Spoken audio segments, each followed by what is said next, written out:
Nous lisons dans Galates 3, versets 13 à 14, pour gagner le temps. Il est dit, Christ nous a rachetés de la malédiction de la loi, étant devenu malédiction pour nous, car il est écrit, maudit est quiconque est pendu au bois, afin que la bénédiction d'Abraham est pour les gentils, les nations, le peuple qui est étranger à Israël. Les mots païens ici veut dire les gentils. Les mots païens ici veut dire le peuple qui est hors des Juifs, hors d'Israël. Ça veut dire que nous qui sommes là, afin que la bénédiction d'Abraham est pour toi et moi. Peut-être que tu es né à Ouagadougou, au Burkina Faso. Tu es né en Côte d'Ivoire. Tu es né au Tchad. Tu es né en Zambie. Tu es né en Guadeloupe, à Martinique, je ne sais pas. Tu es né à Kikwit comme moi. Mais Dieu, dans sa grâce, avait prévu que par la crucifixion de son Fils, c'est pourquoi la croix a une grande valeur pour nous les chrétiens. Parce qu'il est écrit, Christ nous a racheté la malédiction de la loi étant devenu malédiction pour nous. Quelqu'un dit amen à la parole. Jésus est devenu malédiction pour nous. Selon qu'il est écrit, maudit est quiconque est parti au bois. Or Christ est monté au bois de la malédiction. Et c'est sur le bois, là sur le bois, il est devenu malédiction. Là sur la croix, il est devenu malédiction pour nous les gentils. Les mots païens ici, c'est les mots gentils. Les hors-juifs, ceux qui ne sont pas les juifs. Donc toi et moi, c'est pour que la bénédiction d'Abraham, c'est ce que nous allons commencer à voir à partir du dimanche prochain. La bénédiction d'Abraham est pour les gentils, son accomplissement en Jésus-Christ. Alléluia. Et que nous ressuscitions par la foi l'Esprit qui avait été promis, que nous puissions recevoir les paraclés. En recevant les paraclés, nous devenons le Fils adopté de Dieu très haut. En recevant les paraclés, nous rentrons automatiquement dans la lignée divine. Nous devenons peuple de la race de Dieu. Alléluia. En recevant l'Esprit, nous recevons la nature de la divinité. Alléluia. En recevant l'Esprit, ça demande que nous sortons de la malédiction pour entrer dans la bénédiction d'Abraham. C'est pourquoi il est écrit afin que nous ressuscitions l'Esprit qui a été promis.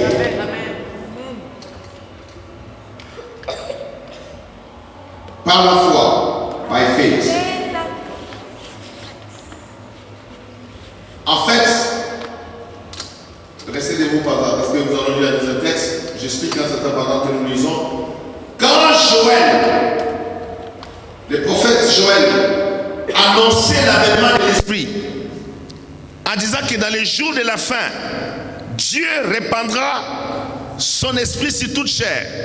Quand il annonçait cela, il annonçait la croix. My God. Parce que l'esprit ne peut pas venir sans la croix. Parce que le but de l'esprit, c'était que la croix détruise la malédiction. La croix devait détruire la malédiction. Pour que nous les gentils, nous qui n'avons aucune promesse avec Dieu, aucune alliance avec Dieu, chacun priait le Dieu de ses ancêtres. D'autres priaient les corbeaux, d'autres priaient les crocodiles, d'autres priaient les serpents, d'autres priaient les idoles de leurs parents. Nous étions tous sous la malédiction de l'idolâtrie, de la confusion, des choses bizarres, de la sorcellerie. Mais la promesse de l'Esprit a été faite en relation avec la croix du Fils de Dieu. Vous devez comprendre ces choses. Quand vous voyez l'Esprit se manifester, vous devez savoir que c'est la réponse de l'œuvre de la croix. Quelqu'un dit bon amen. Yeah, vous devez connaître ces choses-là.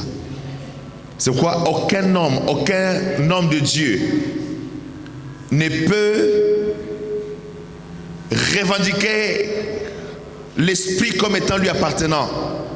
L'Esprit de Dieu est un don libéré à cause de l'œuvre de la croix. Afin que nous ressuscitions l'Esprit qui avait été promis. Éphésiens, dans le livre des Colossiens, excusez-moi, et que Dieu...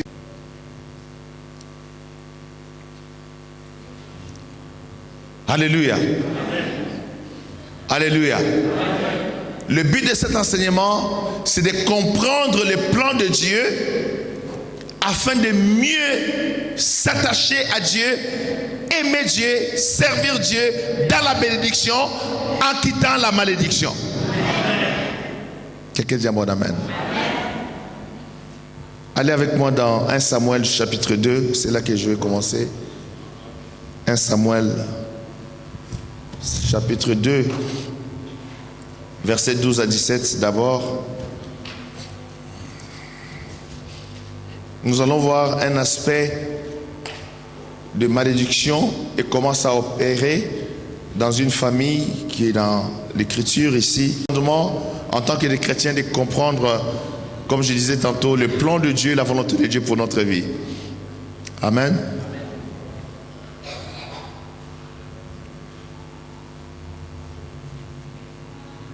Alléluia. Amen. Amen, amen.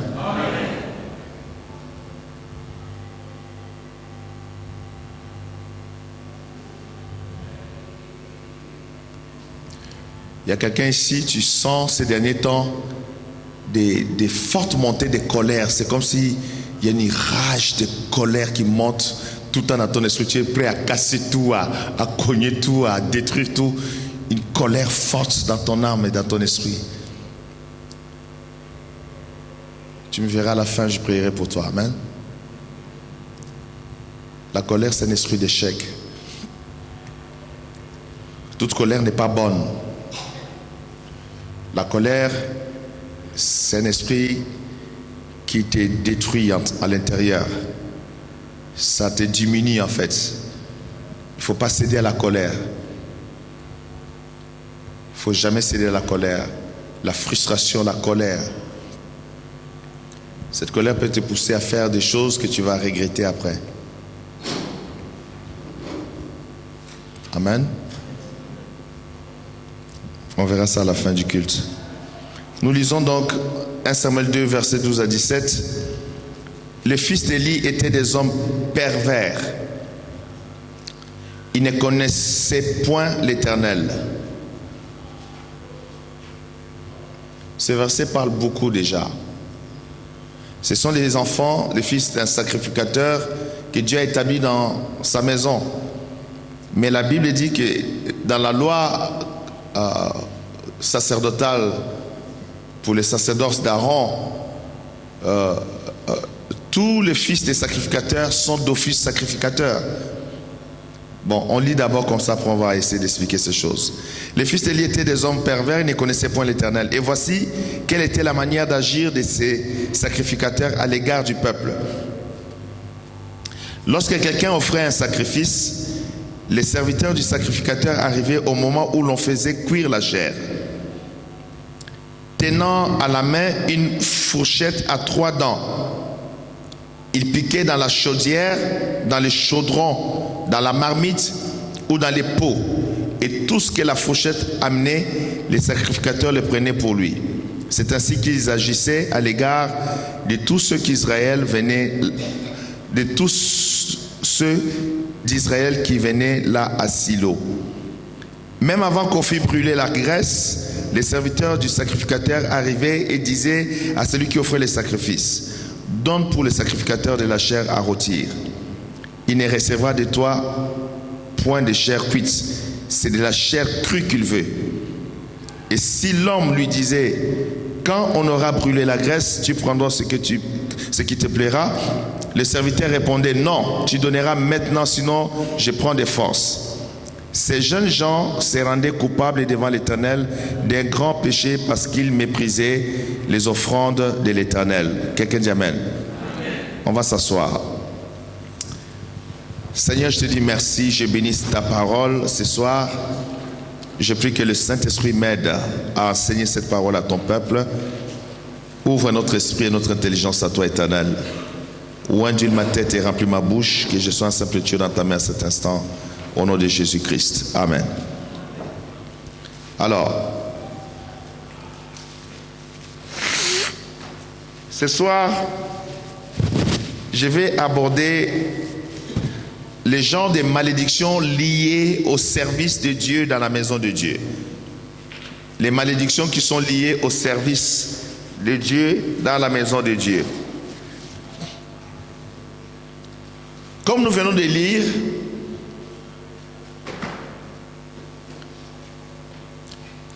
Élie était un sacrificateur établi dans la maison de Dieu avec une forte promesse venant de la part de l'Éternel. Et Élie a servi Dieu toute sa vie. C'est un homme consacré à Dieu. Élie connaissait l'Éternel.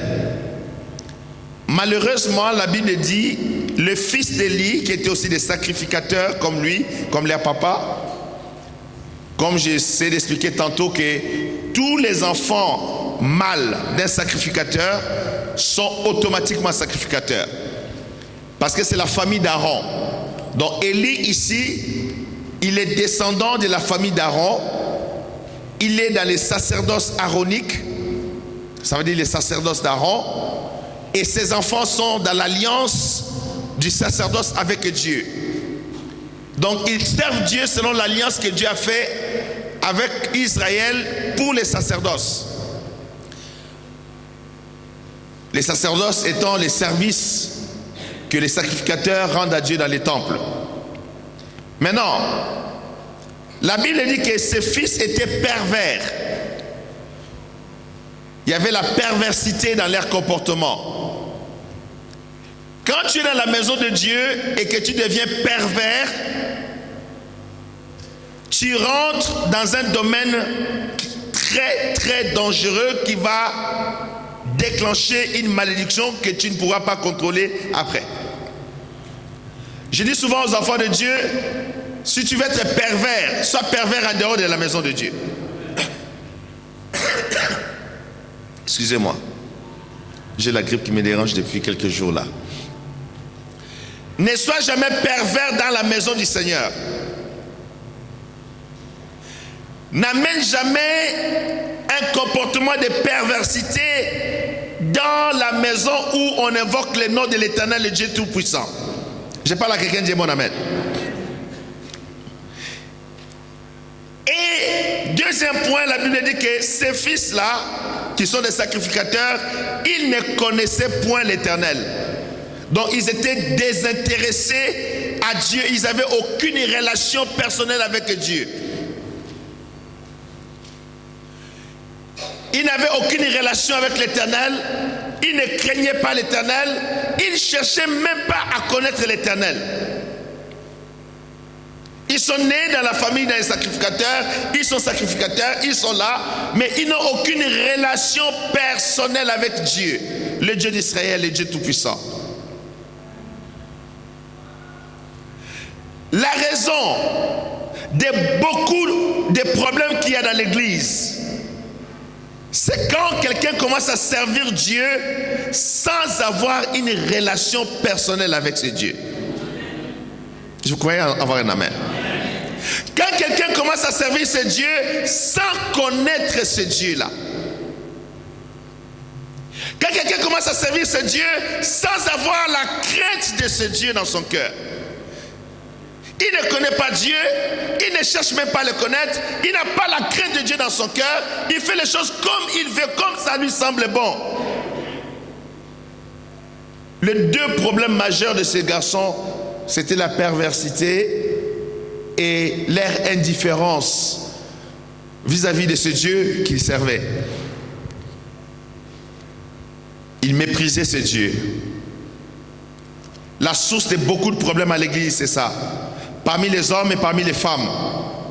Quelqu'un peut venir régulièrement à l'église, mais ne cherche pas à connaître vraiment ce Dieu-là. Ne cherche pas à rentrer dans une relation d'intimité avec ce Dieu, à communiquer avec ce Dieu, à vivre pour ce Dieu, à servir un Dieu qu'il connaît personnellement. Peut-être eux, ils servaient le Dieu de leur père ou de leur mère, mais ils n'avaient aucune connaissance de ce Dieu. Et la Bible dit ceci: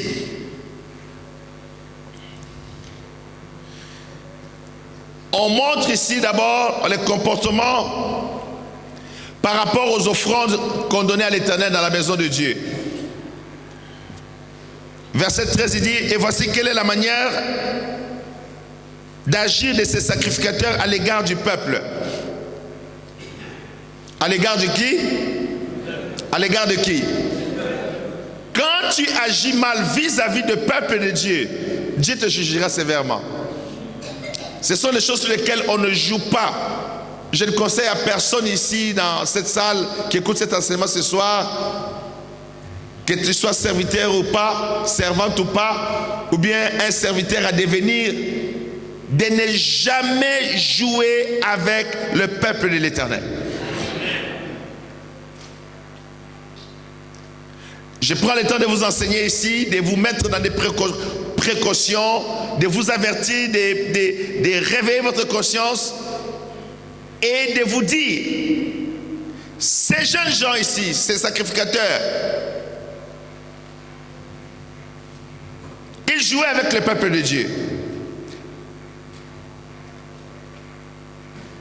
Lorsque quelqu'un offrait un sacrifice, le serviteur du sacrificateur arrivait au moment où l'on faisait cuire la chair, tenant à la main une fourchette à 3 dents. Donc ils avaient une grosse fourchette comme ça à 3 dents. Et ils piquaient dans la chaudière. Tout ce qu'ils piquaient, ils prenaient quelle que soit la quantité de la viande pour les sacrificateurs, le fils d'Élie. Soit ils piquaient dans les chaudrons, soit dans la marmite, soit dans les pots. Et tout ce que la fourchette amenait, le sacrificateur les prenait pour lui. C'est ainsi qu'ils agissaient à l'égard de tous ceux d'Israël qui venaient à Silo. Suivez-moi attentivement. Je veux que tous ceux qui me suivent attentivement, surtout les jeunes qui sont dans la salle, ceux qui ont l'appel du ministère, ceux qui sont dans les services et qui ne le sont pas encore. Suivez-moi attentivement ici. Le problème que le corps du Christ a aujourd'hui, c'est ce problème ici-là. Le problème de manger les offrandes de Dieu arbitrairement. De jouer avec les offrandes qu'on amène à l'église. De n'avoir aucun respect quant aux offrandes. Voilà pourquoi beaucoup de serviteurs et de servantes servent Dieu sous des malédictions. Parce qu'ils prennent les offrandes qu'on présente à l'Éternel et ils prennent toutes ces offrandes, mettent dans leur poche, ils partent. Il y a un de mes fils qui m'expliquait il y a quelques semaines ici comment ils ont fait un séminaire dans leur église au Congo et le prédicateur qui a fait le service a fait l'appel de fonds et les enfants de Dieu ont donné les offrandes, c'était dans les paniers. C'est exactement cette histoire. Ce serviteur-là qui est venu prêcher dans cette église avait aussi son serviteur comme ici. Les sacrificateurs avaient son serviteur. Il fait signe à son serviteur de prendre le panier des offrandes et d'aller mettre déjà dans la voiture. Et quand il a dit tout le monde ferme les yeux, tout le monde ferme les yeux, c'est pourquoi j'ai dit que quand nous prions, les protocoles doivent avoir les yeux ouverts. Dites amen la parole. Quand nous faisons un service, les serviteurs et les servantes qui sont dans les ministères, qui travaillent dans les ministères, ne doivent pas avoir les yeux fermés. On doit travailler, quand on travaille pour Dieu, on doit travailler dans la sagesse. Il y en a qui ferment les yeux pour la révérence devant Dieu, mais surtout ceux qui sont de service doivent avoir les yeux ouverts pour toujours surveiller ce qui se passe. Pendant que tout le monde fermait les yeux, le serviteur du prédicateur vient, prend le panier où on a mis toutes les offrandes, il court avec dehors, met dans la voiture, et pendant ce temps, les pasteurs de l'église avaient les yeux fermés. Et quand ils ouvrent les yeux, le panier a disparu. Et les pasteurs remettent le micro, ils sortent de la salle, ils démarrent la voiture avec son serviteur, il part, les pasteurs donnent les communiqués. Ils croient qu'un des diacres a déplacé les paniers des offrandes. Quand les cultes finissent, ils demandent mais où sont les offrandes? Personne dit mais on ne sait pas où sont les offrandes. Les offrandes ont déjà pris le chemin de ce pasteur-là. Et ça s'est passé beaucoup dans les églises. Malheureusement, nous allons voir tout ça tout à l'heure dans la parole.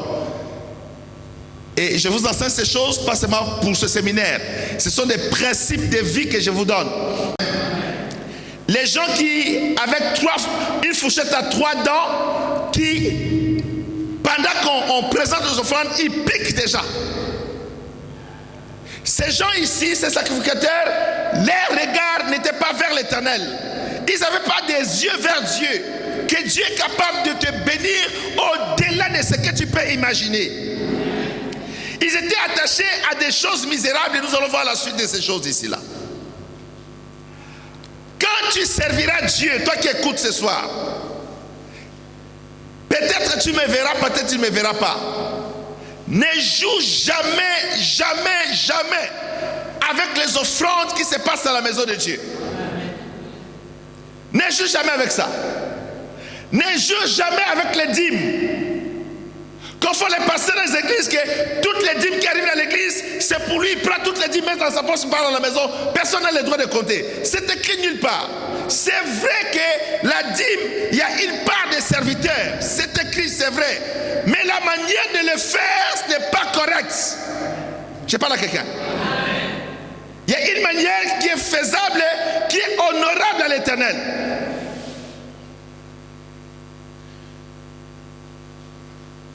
Suivez-moi attentivement, surtout les jeunes qui sont là. Premièrement, suivez-moi mes amis, suivez-moi. Un pasteur qui sert Dieu, une servante qui sert Dieu, ne doit pas s'attacher aux offrandes de l'autel. Il restera pauvre toute sa vie. Il faut laisser ça à Dieu. Parce que Dieu peut te bénir au-delà de ce que l'église met comme offrande ici devant. Ce problème, c'est un problème qui a rongé notre génération ici. Et le fils d'Élie, les sacrificateurs, ils n'attendaient même pas qu'on puisse d'abord brûler les offrandes pour l'Éternel. Ils disaient aux sacrificateurs, nous voulons ça quand c'est pas cuit. Quand c'est cru. Nous ne voulons pas que ça soit cuit. Donc ils ne permettaient même pas que l'offrande que le peuple amène brûle devant Dieu et que l'odeur du sacrifice monte devant l'Éternel Dieu d'Israël. Ils voulaient ça cru. Comme les pasteurs qui volent les offrandes, les paniers des offrandes. Quand j'étais à Kinshasa, il y a un pasteur, parce que son grand frère est le pasteur principal de l'église, il a volé les paniers des offrandes de la veille des prières. Pendant que tous ceux qui travaillent à l'église, ils cherchent où sont les paniers des offrandes, ça a déjà viré, c'est déjà rentré dans sa voiture, c'est parti à la maison. Et quand on a découvert, non, c'est le petit frère du pasteur. Quand j'ai appris ça, c'était la honte. C'était la honte. Mais il est là, il continue à servir bonnement. Il ne sait pas quelles sont les conséquences de ces choses. Il ne sait pas quelles sont les conséquences de ces choses. Plusieurs fois, je suis allé faire des séminaires dans des endroits. Je fais mon séminaire, je finis, on me donne l'offrande. Le Saint-Esprit me dit, ne prends pas. Je prends toute l'enveloppe là, je donne, je laisse. Je dis, occupez-vous de telle chose à l'église. Je prends mon avion, je rentre. La vie d'un serviteur ne dépend pas des offrandes qu'on donne ici à l'autel. Le Dieu que tu sers est plus puissant et très capable de prendre soin de toi au-delà de ce que l'église reçoit. Dites un bon amen. Un bon amen. Tous les serviteurs qui sont derrière les offrandes de l'église, ils meurent pauvres. Il peut se jouir de 1000 euros, 5000 euros, 10 000 euros, mais à la fin il mourra pauvre, médiocre. Et je vais vous expliquer ça tout à l'heure rapidement, parce que j'ai beaucoup de choses à vous montrer aujourd'hui. Voilà comment ces jeunes gens sacrificateurs, comment ils agissaient. Ils méprisaient les offrandes de Dieu.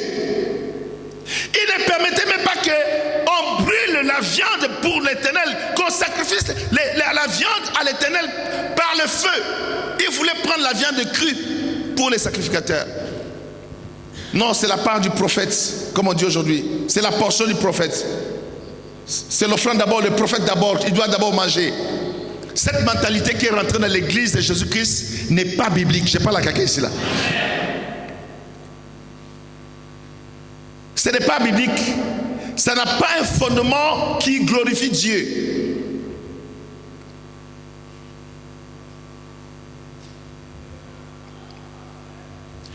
Et toute personne dans une église qui vole les offrandes de Dieu, le jugement sera très sévère. Nous allons voir ça tout à l'heure.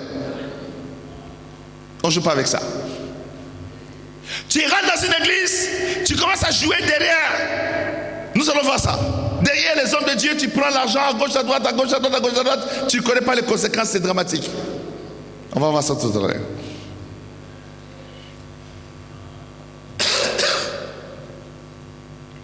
Voilà pourquoi, quand tu sers Dieu, c'est très important de connaître ce Dieu-là d'abord. D'avoir une relation avec ce Dieu-là. De savoir de quoi est capable ce Dieu dans ta vie.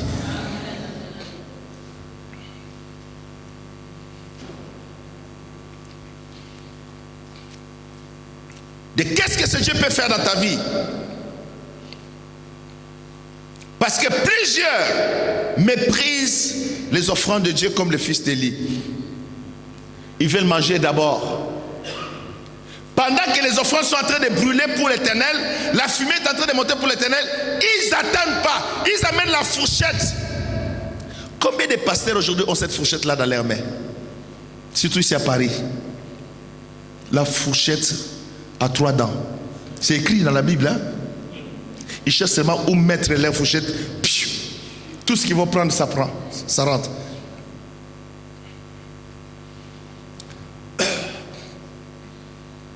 C'est pourquoi, quand je pars même en mission ici à Quimper ou à Brest ou bien à Marseille, quand je partais, quand l'équipe me donne l'offrande là, je fais les dépenses. S'il reste 20 euros, je ramène les 20 euros. Tu sais ça, non? Hein? S'il reste même 10 euros, je dois ramener 10 euros avec la facture. Je ne joue pas avec ça. Parce que ça ne va pas m'enrichir. C'est l'argent de Dieu. Je ne peux pas être stupide à ce point-là.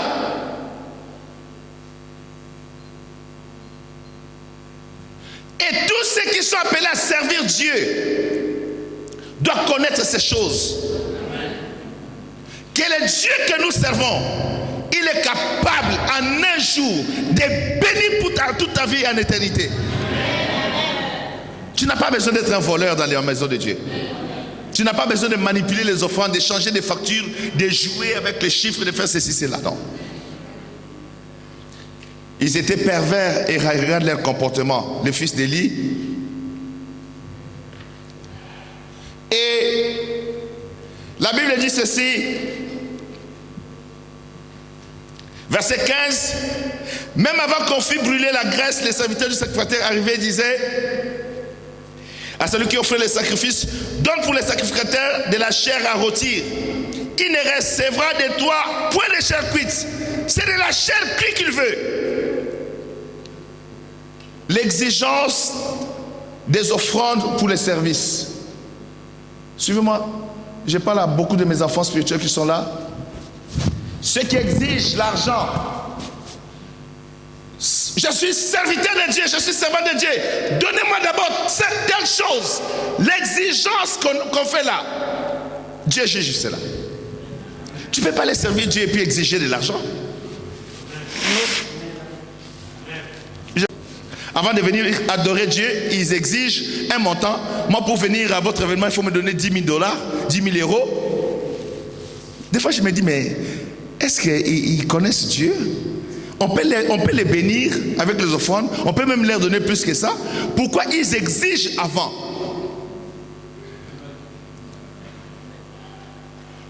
Écoutez. Tous ceux qui sont appelés à servir Dieu là, et ceux qui servent Dieu qui sont avec moi ici là. Narcisse, tu entends mon fils, hein? Hein? Tu écoutes, non? Vous écoutez. Adonai, tu écoutes ce que je suis en train d'enseigner ici là. N'exigez aucun sou pour les services de l'Éternel. Ne demandez même pas un centime avant d'aller servir ton Dieu. Va servir l'Éternel. L'Éternel qui t'a envoyé à la mission, il te donnera la provision de cette mission-là. Il prendra soin de toi, tu ne manqueras de rien dans ta vie. Ne tombe pas dans ces pièges de fils d'Élie. Ne tombe pas dans ces pièges. Ne tombe pas dans ces pièges. Et la Bible dit, ils exigeaient avant. Ils disaient que mon sacrificateur ne veut rien de rôti. Il vient tout cru. C'est-à-dire qu'avant d'offrir à l'Éternel, donnez-moi d'abord. Ils ont pris la place de Dieu.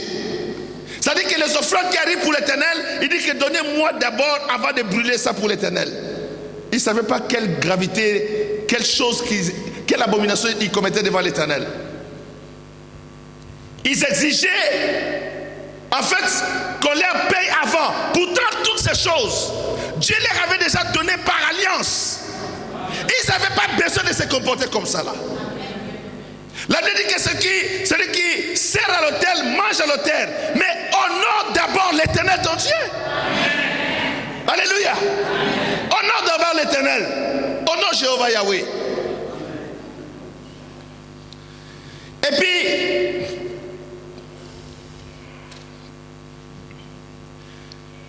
il disait, tu me donneras maintenant, sinon je prends des forces. Je dis qu'ils étaient audacieux quand même.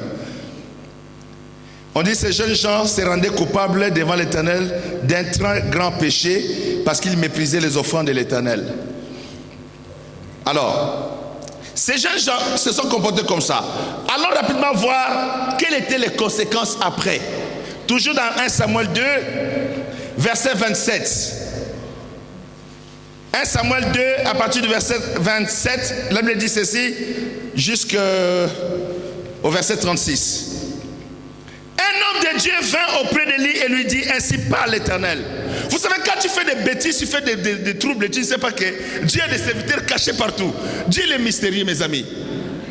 Dites amen, mes amis. Tout ce que tu fais là, Dieu a des voyants. On les appelle des voyants. Des gens qui voient. Peut-être les gens de ton église ne voient pas. Mais Dieu a des voyants lointains qui regardent à distance dans le spirituel. Dieu leur montre dans les secrets tout ce que tu fais. Un jour, j'étais avec le prophète de Dieu. Il appelle l'équipe qui était là. Il dit, appelez telle famille à Nairobi. Dis-leur que Dieu est en train de monter. Ils sont en train de faire ça dans cette maison-là. Quand ils sont appelés à Nairobi, les gens de cette maison-là ont craqué. Comment les gens qui sont au Canada voient tout ce qui se passe dans la maison? Dieu a des voyants. Amen. Dieu a des gens qui voient partout quand il fait des choses. Alléluia. Dernièrement, pasteur Béatrice, Dieu l'a ouvert l'oreille. Elle a entendu la conversation des personnes dans une maison.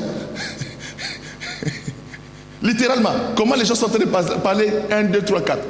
Dieu l'a ouvert les oreilles. Elle entendait comme ça, comme elle écoute la radio.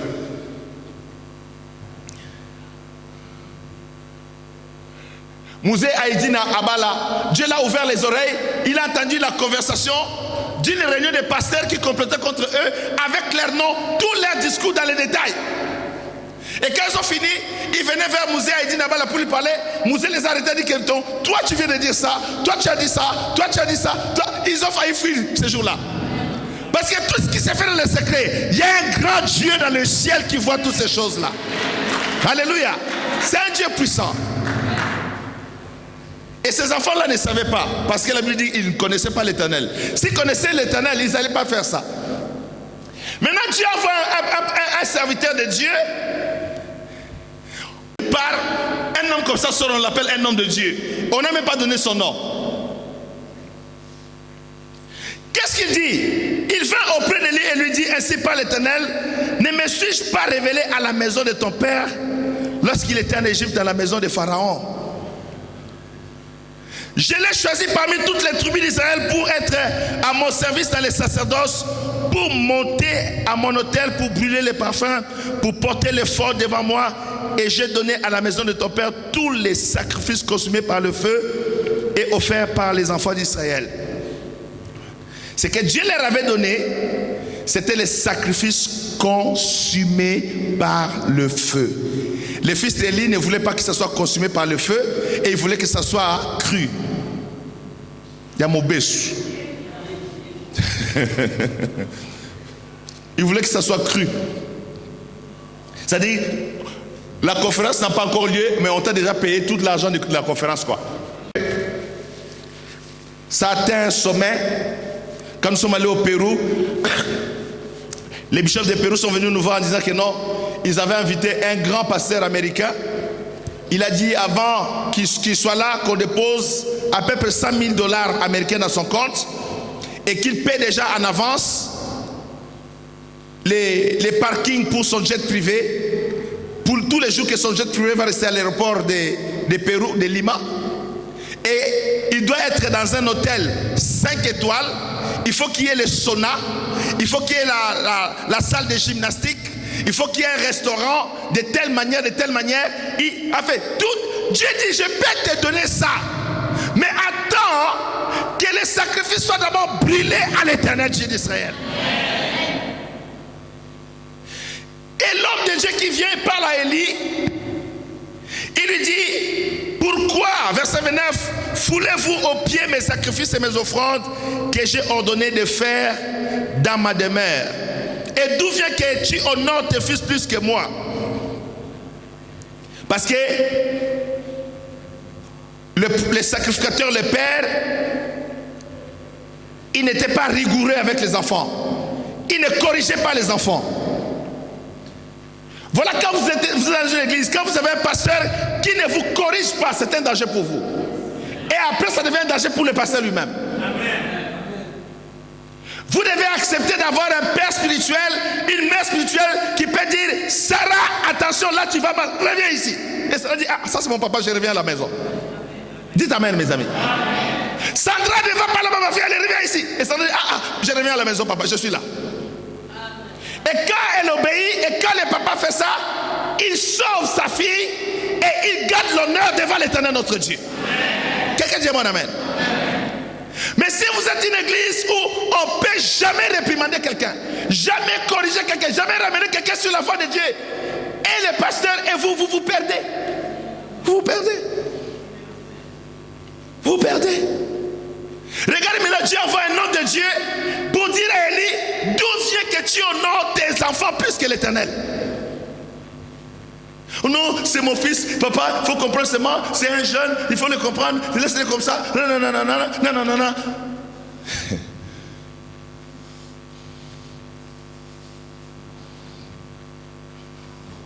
Moi, je ne joue pas avec mes enfants, ils savent. Ma femme non plus ne joue pas, surtout elle est encore plus sévère que moi. On les tient à carreau pour qu'ils apprennent à être dignes devant Dieu et devant les hommes. Même si les enfants nous surprennent toujours, ils font toujours des zigzags, mais on les rattrape toujours en tant que les parents.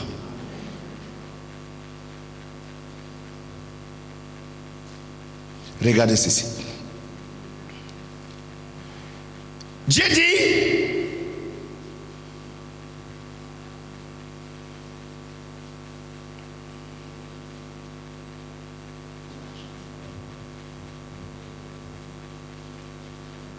voilà. Verset 30. C'est pourquoi voici ce que dit l'Éternel, le Dieu d'Israël.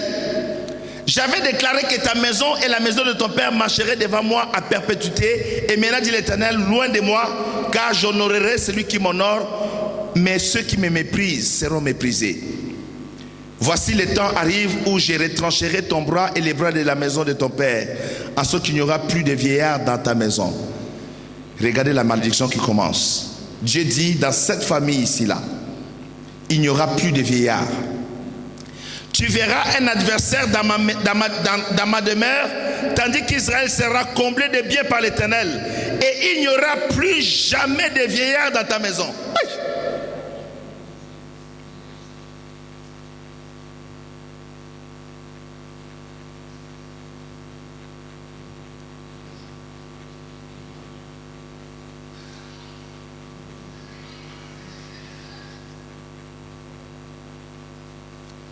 Ce que les enfants d'Israël les enfants d'Élie ont fait, j'ai sauté quelque chose de très important.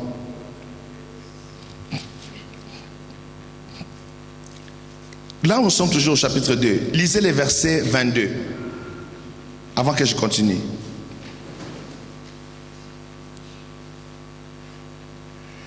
Élie était fort âgé et il a appris comment ses fils agissaient à l'égard de tout Israël. Élie a appris ces choses. Il a appris aussi qu'il couchait avec les femmes qui s'assemblaient à l'entrée de la tente d'assignation. Il leur dit, pourquoi faites-vous de telles choses? Car j'apprends de tous les peuples vos mauvaises actions. Non, mes enfants, ce que j'entends dire n'est pas bon. Vous faites pécher le peuple de l'Éternel. Si un homme pêche contre un autre homme, Dieu les jugera. Mais s'il pêche contre l'Éternel, qui intercédera pour lui? Et ils n'écouteront point la voix de leur père, car l'Éternel voulait les faire mourir. J'ai failli sauter une partie très importante de l'enseignement, tellement que je regarde la montre. Suivez-moi ici, mes amis. À part la fourchette des offrandes qu'ils prenaient avant, ces jeunes garçons couchaient avec les filles qui venaient dans les temples. Quand tu viens dans une église, tu commences à coucher avec les filles de l'église, il y a une malédiction qui va te frapper. Et cette malédiction est très grave. Élie est allé voir les enfants et dit que ce que j'entends n'est pas bon, mes enfants, arrêtez de faire. Parce qu'il était vieux, il était fatigué dans l'âge. Ce n'est pas bon, mes enfants, arrêtez. Mais ils ne l'écoutèrent pas. Pourquoi? Dieu a endurci le cœur des enfants de ne pas écouter leur père. Parce qu'il a dit que Dieu voulait les faire mourir, les tuer. Quand j'enseigne ici là, fuyez l'impudicité. Ne donnez pas vos corps aux femmes ni aux hommes. Gardez-vous pire. C'est pour vous éviter ces choses ici là. Dans l'église, quand le péché sexuel arrive, la sentence de Dieu est très grave. Le jugement de Dieu est sans appel. Je parle à quelqu'un. Le jugement de Dieu est sans appel. C'est pourquoi j'ai dit, quand dans l'église, vous voyez un frère qui commence à être comme un serpent à gauche, à droite derrière les filles, arrêtez-les avant qu'ils fassent les dégâts. Est-ce que vous m'entendez? Arrêtez-les, faites-les asseoir. Hein, Papa André? Il faut l'arrêter et le faire asseoir.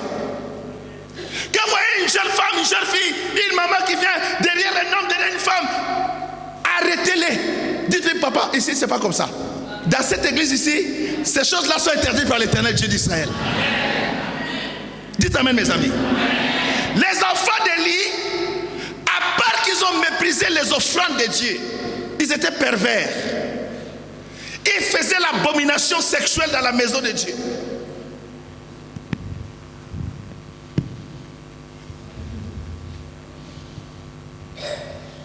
Les gens disent que non, le docteur Jacques est un peu sévère, il parle beaucoup. Non.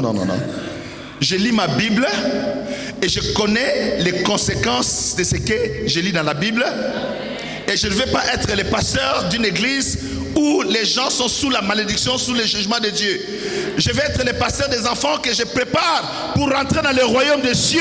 Et quand Jésus-Christ va apparaître, que nous puissions ensemble apparaître dans la gloire de l'Éternel notre Dieu. Dites-moi amen, mes amis.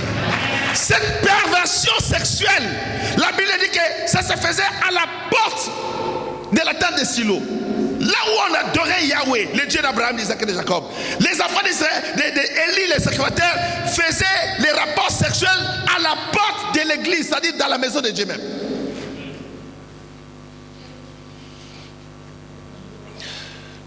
Et ce qu'ils ne savaient pas, Dieu voyait ces choses. Dieu envoie un homme de Dieu pour prononcer la sentence. Mais le verset ici dit, lui-même, il dit aux enfants, si tu as un problème avec Dieu, avec un homme, on peut intercéder pour toi. On peut arranger entre toi et un homme. Mais si tu pêches contre Dieu, qui intercédera entre toi et Dieu? Vaut mieux avoir le problème avec des hommes. Mais quand tu as un problème avec Dieu, qui va prier? Quel pasteur là va prier entre... Il n'y a que Moïse qui a fait ça dans la Bible, mes amis. Il n'y a que Moïse qui a fait ça. Qui va voir quelqu'un qui a un problème avec Dieu, rentrer entre Dieu. Hey, tu dois avoir cette onction-là. Je te dis déjà que moi je n'ai pas cette onction-là. Si tu fais ça, c'est ton problème. Je te dis déjà que moi je n'intercède pas pour ça. Hein, maman Clémence? Moi je ne suis pas Moïse, je ne suis pas Moïse. Moïse a dit à Dieu, enlève mon nom dans le livre de vie. Moi Jésus arrive dans quelque chose, on enlève mon nom pour toi? No way. Moi je dois rentrer dans le royaume des cieux. Je n'ai pas là quelqu'un ici là. On en est ce que Jésus arrive, vous croyez que je vais prier comme Moïse? Après toutes ces années de service, je me bats jusqu'à maintenant pour rentrer dans le royaume des cieux. Je me bats. Regarde les dégâts. Et regarde la sentence. Dieu est déjà résolu de le faire mourir. Et la Bible dit ceci. L'homme de Dieu qui arrive commence à annoncer la sentence. Il dit ceci. My God. Verset 31. 1 Samuel 2, verset 31, je suis là maintenant. Voici le temps arrive où je retrancherai ton bras et les bras de la maison de ton père. En sorte qu'il n'y aura plus de vieillards dans ta maison. Tu verras un adversaire dans ma demeure, tandis qu'Israël sera comblé de biens par l'Éternel. Il n'y aura plus jamais de vieillards dans ta maison. Je laisserai subsister auprès de mon autel l'un des tiens, afin de consumer tes yeux et d'attrister ton âme. Mais tous ceux de ta maison mourront dans la force de l'âge. Mes amis, ces gens-là étaient bien. Ils vivaient jusqu'à la vieillesse. Leurs grands-pères ont vécu jusqu'à la vieillesse. Aaron est mort de vieillesse. Tous les grands souverains sacrificateurs sont morts de vieillesse. Même quand nous lisons dans la Bible, même au temps de Jésus, les sacrificateurs mouraient de vieillesse. Mais la famille d'Aaron, le papa Élie était déjà vieux. C'était une grâce de vivre jusqu'à cet âge avancé. Mais parce qu'ils ont méprisé les offrandes de Dieu. Deuxièmement, ils ont abusé des femmes dans la maison de Dieu. Excusez-moi. Dieu a dit, vous allez mourir à la force de l'âge. La force de l'âge, c'est combien? 25 ans, 30 ans, 35 ans.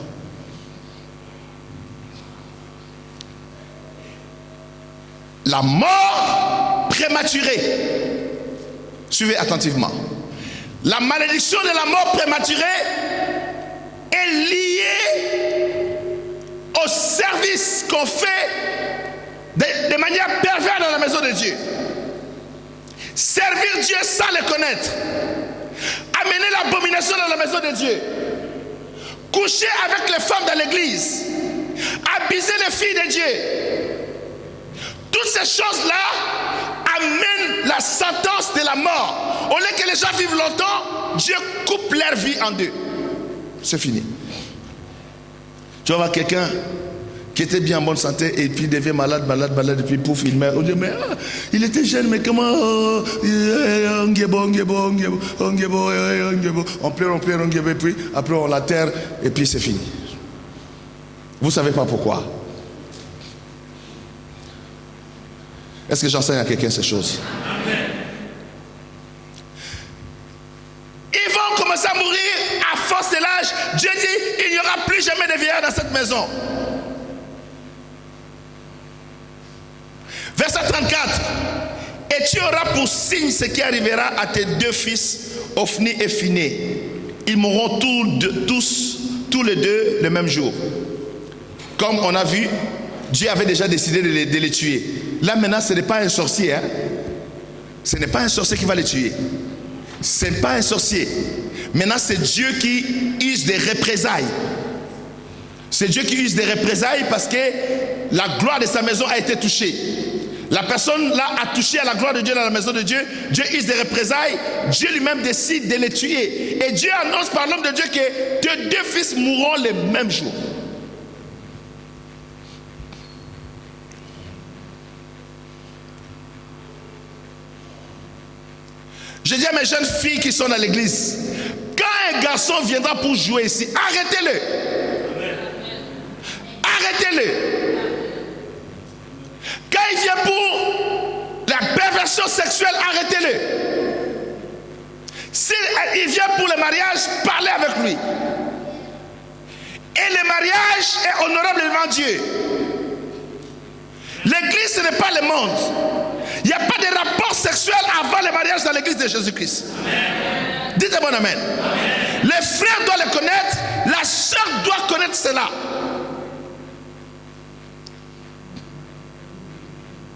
Parce qu'il y a des conséquences.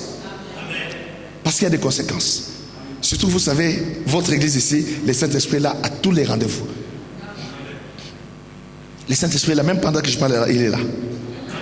La gloire du Saint-Esprit est dans cette église de façon particulière. On ne joue pas avec ces choses-là. Alléluia. Vous êtes d'accord que j'enseigne ces choses, n'est-ce pas? C'est capital pour l'église, c'est le fondement. Ne pas prêcher ça clairement, ça devient même... Je ne sais pas comment dire ça devant Dieu. Tu veux te marier, il y a une manière de le faire proprement, honorablement. On ne se marie pas parce qu'on a besoin de la chair. On se marie parce qu'on a atteint l'âge et on a un projet de vie. Tu veux t'associer avec un homme, avec une femme pour bâtir ton futur, pour que la bénédiction de Dieu soit dans ta vie, en ayant une famille, en ayant des enfants et surtout en servant Dieu, toi, ta femme et tes enfants. Moi et ma maison, nous servirons l'Éternel, le Dieu d'Israël.